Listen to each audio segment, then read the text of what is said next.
Student exam देगा या फिर एग्जाम को स्टूडेंट देगा, तो दोनों का हमारा कनेक्शन बनेगा। उसके बाद इसी के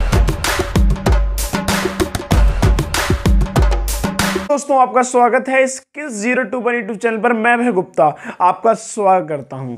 आज हम स्टार्ट करने जा रहे हैं डेटाबेस स्ट्रक्चर के अंदर लेक्चर नंबर 6 और आज हम पढ़ने जा रहे हैं 3 स्कीमा आर्किटेक्चर। ये क्या होता है, मतलब हमें समझ में आ रहा है कुछ 3 लेयर बनेंगी या फिर कुछ और बनेगा। तो आइए स्टार्ट करते हैं विदाउट वेस्टिंग योर टाइम। पर उससे स्टार्ट करने से पहले हमें पता होना चाहिए कि स्कीमा क्या होता है। तो schema just like a structure, हम किस स्ट्रक्चर में अपने डेटाबेस को रिप्रेजेंट कर रहे हैं उसे हम स्कीमा बोलते हैं, इतना मान के चलो। या फिर स्टैंडर्ड लैंग्वेज लेना चाहते हो, स्कीमा क्या होता है, लॉजिकल रिप्रेजेंटेशन। क्या होती है, जो स्कीमा को मतलब कि हमें रिप्रेजेंट करना है, किसमें रिप्रेजेंट करते हैं, लॉजिकल रिप्रेजेंटेशन में।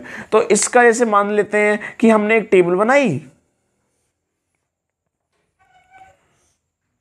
यहां सीरियल नंबर रखा, यहां नेम लिखा और यहाँ पे एज डाल दी। तो हमने सीरियल नंबर 1 हो गया, नेम हमारा AV डाल दिया किसी का और एज हमारी हो गई 18 और इस पूरे टेबल का नाम रख दिया हमने स्टूडेंट का ले लिया, मानते हैं कॉमन रहता है एग्जाम्पल। तो ये क्या हो गया, हमने स्टूडेंट का एक टेबल बनाया है, स्कीमा बनाया, उसको हमने किसके अंदर रिप्रेजेंट किया है, उस फॉर्मेट का नाम है टेबल के फॉर्मेट में। तो इतना आप मान के चलिए कि स्कीमा एक स्ट्रक्चर होता है, नथिंग बट। अब बारी आती है जो स्कीमा होता है, आप मान के चलिए इसके अंदर 3 स्कीमा आर्किटेक्चर भी होता है। तो ये क्या होता है आइए समझ लेते हैं। बहुत बेसिक, बहुत आसान और बहुत इंटरेस्टिंग है। तो स्टार्ट करते हैं पहले से, स्कीमा एक्सटर्नल। तो एक्सटर्नल स्कीमा हमें रिप्रेजेंट कर रहा है कि बाहर से, अंदर का कुछ नहीं है सीधा। तो वो रिप्रेजेंट करता है हमारा इंटरफेस। हम वेब ब्राउजर, वेब पेज पे जाते हैं या फिर आप हमारा कॉलेज यूनिवर्सिटी का एक लॉगिन पेज होता है, उस पर जब हम एंटर करते हैं तो हमारे साथ क्या होता है, एक लॉगिन ID पासवर्ड इंटरफेस आता है, उसे हमने डालने के बाद एक इंटरफेस जो दिखता है वो यही होता है एक्सटर्नल स्कीमा। इसी को हम व्यू लेवल भी बोल देते हैं और इंटरफेस भी हम इसे बोलते हैं। भाई है ना, नाम अलग अलग होते हैं पर चीज तो वही है ना, वही नाम इसका होता है। और ये हमारा कनेक्ट कर रहा होता है लॉजिकल लेवल से। तो लॉजिकल लेवल इसका हमने लेयर नंबर 2 रखते हैं, लेवल नंबर 2 मान लो, या फिर हमारा स्कीमा का आर्किटेक्चर नंबर 2 मान लेते हैं। इसके अंदर कंसेप्चुअल स्कीमा आता है। ये कंसेप्चुअल स्कीमा काम क्या करता है, ये काम करता है एक ब्लूप्रिंट का। कैसे ब्लूप्रिंट का काम करता है, ये हमें डिफाइन करता है कि हमारा जो टेबल, जो डेटा को है उसमें किस में रखने वाले हैं, उसको हम रखने वाले हैं टेबल की फॉर्म में। जब टेबल की फॉर्म बनाएंगे तो काफी सारी टेबल बनेंगी, तो टेबल के बीच में एक इंटर रिलेशन बनेगा, मतलब कि रिलेशन बनेगा। तो रिलेशन बनाना जरूरी है, तो टेबल को हम रिलेशन बोलते हैं, पहला आप ये मान लीजिए। अब जब इंटरकनेक्टेड टर्म ज्यादा अच्छा रहेगा, इंटरकनेक्टेड करना पड़ेगा। देखो सीधी बात है, जब हमने एक स्टूडेंट नाम की टेबल बनाई, दूसरा हमने एग्जाम की नाम की बनाई, तो एग्जाम और स्टूडेंट के बीच में कोई कनेक्शन है या नहीं है, सीधी बात है। स्टूडेंट एग्जाम देगा या फिर एग्जाम को स्टूडेंट देगा, तो दोनों का हमारा कनेक्शन बनेगा। उसके बाद इसी के अंदर हम क्या करते हैं, अपना साइज बताते हैं कि टेबल के अंदर साइज इतना रखो, एग्जाम के अंदर इतना। जैसे कि मान लो आपने एक स्टूडेंट का नाम का बनाया तो उसमें काफी सारी एंटिटीज आएंगी, ऐसे ही हमारी एग्जाम में भी देन कंपेयर स्टूडेंट के कम आएंगी, पर आएंगी उसमें भी तो कितने कॉलम, कितनी रो, टपल, जिसके फॉर्मेट हम पढ़ते हैं। तो ये आप मान सकते हो। और एक इसका नॉर्मल एग्जांपल आप ऐसे मान सकते हो, ER मॉडल। ER मॉडल भी हमारा रिप्रेजेंट करता है कंसेप्चुअल स्कीमा। और अभी तक आपको ER मॉडल नहीं पढ़ा है तो आप चिंता मत कीजिए, याद रखिए और पढ़ लिया है तो आपको समझ में आ रहा होगा मैं क्यों बोल रहा हूँ। आगे हम इसके बारे में फर्दर पढ़ने वाले हैं। अब जो थर्ड लेयर आती है उसका नाम होता है internal physical level.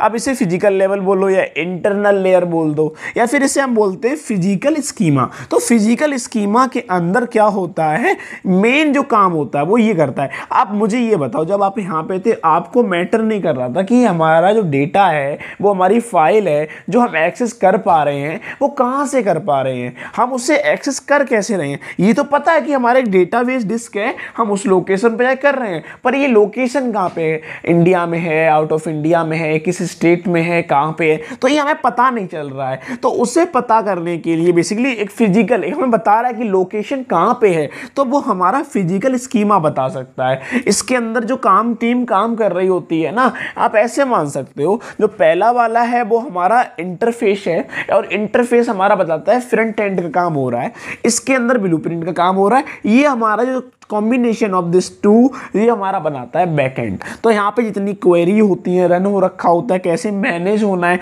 Administrative level ये काम यहाँ पे होता है। जो मैनेज कर रहा होता है, इधर भी मैनेज कर रहा है, उधर भी मैनेज कर रहा है। बेसिकली ये दोनों को कनेक्ट कर रहा है, डेटाबेस से हमारा कनेक्ट कर रहा है फिजिकल स्कीमा, कंसेप्चुअल स्कीमा को। अब जब बारी आती है, हम यहाँ पे फाइल की बात कर रहे हैं। जैसे कि हमारी जो डेटाबेस है उसके अंदर फाइल के अंदर डेटा स्टोर है, और यहाँ पे स्टोर हम कर रहे हैं ईआर मॉडल, मतलब कि एक टेबल के फॉर्मेट में। तो यहाँ टेबल हो रही है, यहाँ फाइल हो रही है, तो कन्फ्यूजन होती है। तो उस कन्फ्यूजन को अभी हम दूर कर देते हैं।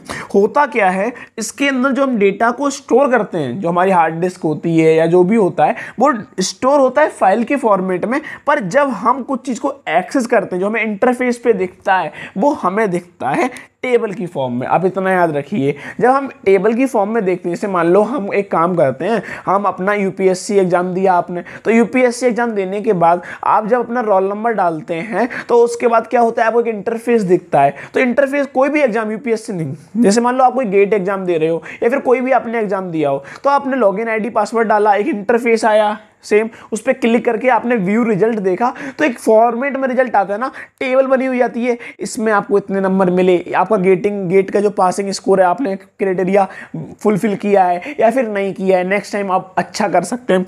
तो वो सारा कुछ जो होता है वो ऐसे समझ में आएगा। तो यहाँ पे जो चीज़ आपको दिख रही है वो तो आपको दिख रही है टेबल की फॉर्म में, पर जो अंदर स्टोरेज के अंदर है, जैसे वो ट्रेवल हो रहा है, क्वेरी रन करने के बाद वो वहाँ तक आने से पहले तक वो टेबल की फॉर्म में नहीं है, वो फाइल की फॉर्म में। ये कैसे होता है, कैसे हो रहा है, आप डेटा स्ट्रक्चर की सीरीज से बने रहिए, आगे आपको समझ में आ जाएगा। तो यहाँ तक हमें समझ में आ गया कि 3 स्कीमा आर्किटेक्चर क्या होता है, बस इतना ही इसमें है। और आपको और जानना है तो मैं आपको सजेशन दूंगा कि W3 स्कूल हो गया, या फिर ऑनलाइन काफ़ी सारी वेबसाइट्स हैं जो इसके बारे में अच्छा बता सकती हैं। मैं कोई पेड प्रमोशन नहीं कर रहा हूँ, ये मेरा जो मैंने अभी तक चीज़ें रिसर्च करके देखा है, मैं बेसिकली बुक से पढ़ा रहा हूँ। आपको बुक के बारे में जानना है, जैसे कि मैं बुक जो यूज़ कर रहा हूँ, वो बुक मैं ये यूज़ कर रहा हूँ, इस बुक से मैं आपको पढ़ा रहा हूँ, और इस बुक का नाम है MC ग्रो हिल एजुकेशन। मैं बोलूँगा आपको ऐसा कोई बुक की ज़रूरत अभी है नहीं, आपको ये नॉर्मल ऐसे नोट्स बनाते रहिए और पढ़ते रहिए। और काफ़ी वेबसाइट पे नोट पड़े हुए हैं, और आपको फिर भी लगता है आपको ज़रूरत है, तो आप कमेंट सेक्शन में मुझसे